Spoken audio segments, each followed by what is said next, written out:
નમસ્કાર, હું છું પ્રિયા અને તમે જોઈ રહ્યા છો જનતા કી જાણકારી ન્યૂઝ। નજર કરીએ આજના સમાચારો।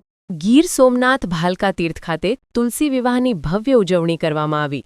ભાલકા ગોપી મંડળ સોમનાથ ટ્રસ્ટ અને ભાલકા મંદિર દ્વારા ઉજવણી।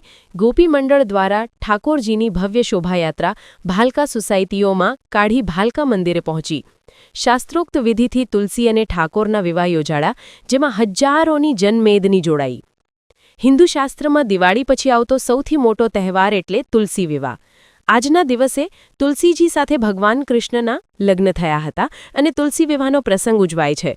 ભાલકામાં આવેલ ગોપી મંડળની બહેનો દ્વારા ભગવાન શ્રીકૃષ્ણની ભવ્ય શોભાયાત્રા એટલે કે જાન લઈ અને જાનૈયાઓ બનીને વાજતે ગાજતે ડીજેના સથવારે બહેનોના રાસ ગરબા સાથે મુખ્ય બજારમાંથી થઈ ભાલકા મંદિરે પહોંચી હતી, જ્યાં લગ્ન મંડપની વ્યવસ્થાઓ સાથે અને ભાલકા મંદિરના પૂજારી દ્વારા લગ્નોત્સવ યોજાયો, જેમાં સૌ કૃષ્ણ ભક્તો સાક્ષી બન્યા હતા। મારું નામ અંશુયાબેન વસંતદાસ અગ્રાવત છે। અમે ભાલકામાં રોજે સત્સંગ કરીએ છીએ અને ત્યારે ધ્વજાનું આયોજન કરીએ છીએ।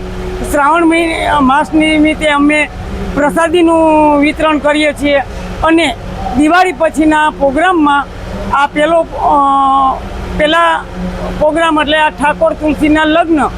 આજે અમે અમારા ગોપી મંડળના મંજુલાબેનને ઘરેથી ધામધૂમથી જાન લઈને ઠાકોરજીને વાજતે ગાજતે અમે ભાલકા તીર્થમાં લઈને પધાર્યા છીએ અને ઠાકોર તુલસીના લગ્ન ધામધૂમથી અમે ઉજવીએ છીએ।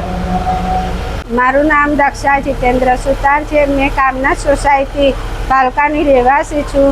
અમે વૃક્ષપરી અને ઠાકોરજીના લગ્ન પ્રસંગની વિધિમાં જોડાયેલા છે। ગોપી મંડળ તરફથી આવેલા છીએ। અમે બધા આનંદ અને મજા બહુ કરી। ભગવાનની જે આનંદ છે એવી મજા તો ક્યાંય નથી। ભાલકા મંદિરમાં જે ઉત્સવ મનાવ્યો છે એમાં બહારથી પણ બહુ પબ્લિક આનંદથી ઉમેરો થયો છે અને સોમનાથ અને જે ભગવાનની જે મહાત્મય છે એ ભાલકા તીર્થનું મહાત્મય છે, એવો મહાત્મય વધારે ને વધારે ત્યાં બધાને આનંદ મળે એવો અમને ભગવાનને પ્રાર્થના કરીએ છીએ। અને તુલસીજી અને રૂક્ષ્મણીના વિવાહના જે અમે આનંદ મજા કરી છે એ સૌને કોઈને મળે એવી અમને ભગવાનને પ્રાર્થના કરીએ છીએ। શ્રી કૃષ્ણ કનૈયા લાલ કી જય।